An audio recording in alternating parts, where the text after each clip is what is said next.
Good morning. It was my intent today to introduce the new Protective Security Advisor for Iowa. He is over at the state EOC, so won't have the opportunity to do that. The gentleman's name is Christopher Judge. He replaced Phil Pitskin, who retired at the end of 2018. He is a veteran Protective Security Advisor, and I'll have his contact info in this. Just a very quick update for you on a couple of things that you may or may not know. The Congress passed a bill in November, which the president signed, realigning the Department of Homeland Security's cybersecurity, infrastructure protection, and Office of Emergency Communications under a new DHS operational component called Cybersecurity and Infrastructure Security Agency. Basically, we are the department's risk managers and informers for what is a risk in national priorities in terms of critical infrastructure. We work with federal network protection, again, IT, cyber protection, which is outreach, as well as diagnostics and monitoring and assessments, the infrastructure resilience and field operations. Those are the people worried about the majority of the critical infrastructure in the US, which is in private hands, as well as government assets, and the Emergency Communications Division, which is what OEC morphed into. Specifically, our focus is on the 16 critical infrastructure sectors which are identified in the National Infrastructure Protection Plan, the NIPP. As you can see, CISA has a lot of equities in all of these 16 areas. When you see communications, we're actually looking at the private sector, the telecommunications sector, wireless, long distance transport, internet, satellite, you name it. These are the focus areas for the infrastructure security team, as well as, on a lesser basis, the Emergency Communications Division. My focus remains on the government sector, not the private sector. This is where I was going to introduce Chris Judge, so we won't spend a lot of time on that. ECD's mission really didn't change with the change from OEC to ECD. More to come on that, but our program areas remain priority telecommunication services, national security and emergency preparedness, integration and coordination of federal communications capabilities, and our technical assistance program. Last year, I threw this together. There's probably not a lot there that you don't already know. We support delivery of technical assistance. Last year, we completed 182 of those. Those are things from as simple as a request to review an exercise plan to conducting a full-blown functional exercise with OEC, now ECD, subject matter experts. We also publish the annual SAFECOM grant guidance. That actually drives federal grant compliance and eligibility in 18 of the 22 departments that have grants dealing with emergency communications, and the last two are statistics. Don't want to read that to you. Here's something you may find of interest. Every 5 years, the Congress mandates that ECD inform a National Emergency Communications Plan, the NECP. The last one was published in 2014. And at that time, we evolved from basically thinking about telecommunications in terms of land mobile radio and dispatch to a more comprehensive plan which addresses 911, social media, alerts, and warnings. The 2019 draft has been completed with the input from SAFECOM, which is 58 organizations and entities who are your peers at the national level, with input from the SAFECOM nationwide survey that we conducted last year. I'll send the slides. If you're interested in reading the draft, there's the link to it. That link will resolve to the plan. And the information in there informs this cool graphic we call the ecosystem.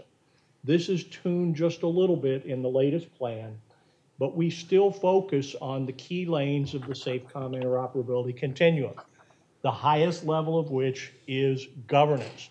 How do we manage the assets that we have to communicate? You didn't hear me use the word control. You didn't hear me use the word dictate. How do we manage? How do we work together to ensure seamless emergency communications? Primary changes, increased focus on cybersecurity. Duh, what have I talked about every month when I come to Iowa? There's also a little bit of tuning in some goals related to technology. Specifically, how do we integrate public safety broadband, whether it's FirstNet or another asset, to make emergency communications a little more resilient and capable. And finally, some language, changing things like recommendations to success indicators. As we self-assess what we're doing, what is the current language that Congress responds to? Chris alluded to the technical assistance. That little abbreviation at the top is the old ICTAP, Interoperable Communications Technical Assistance Program. These are the assets, the actual requests that were fulfilled, will be fulfilled by ECD this year. Nothing there I need to read to you. The one that is marked deferred is only that we did not accept any single state's full list at the outset. There are 56 states and territories in the District of Columbia, and we have to manage the money over the entire fiscal year. So we took the ones that we think we can do, less one in each state to give us a little bit of gap coverage to try to address it.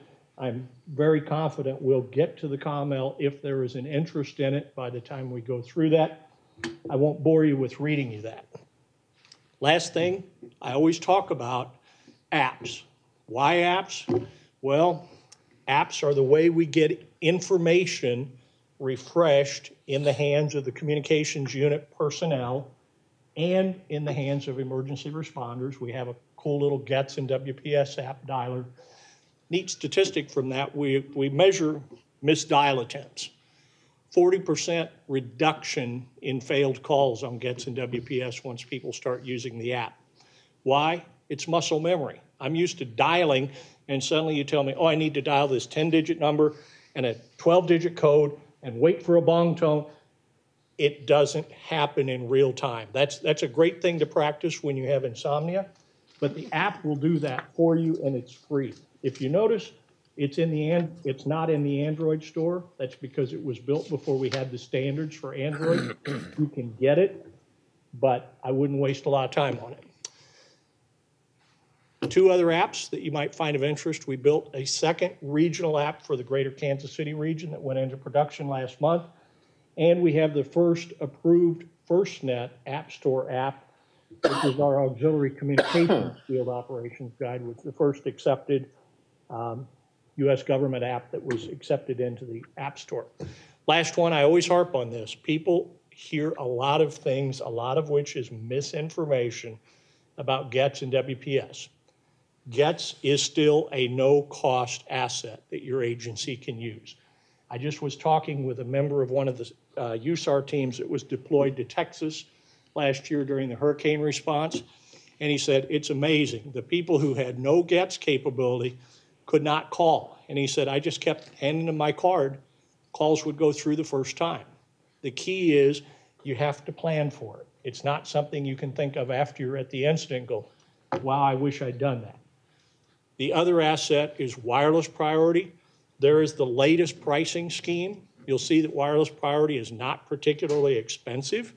In most cases, it's free, it's integrated, and soon to be fully integrated with FirstNet, but it's available now. I just received a DHS FirstNet phone, and the contractor provisioning it told me, oh, you don't need WPS, you have FirstNet, which resulted in a really fun discussion about, so what do you really know about FirstNet and WPS? You have to have both, unless you can guarantee you will never call outside the FirstNet network. If you're going to call another carrier or a landline or a VoIP line or a business, WPS is an additional enhancement for FirstNet. And that message has gotten blurred a little bit. We're working to improve that understanding.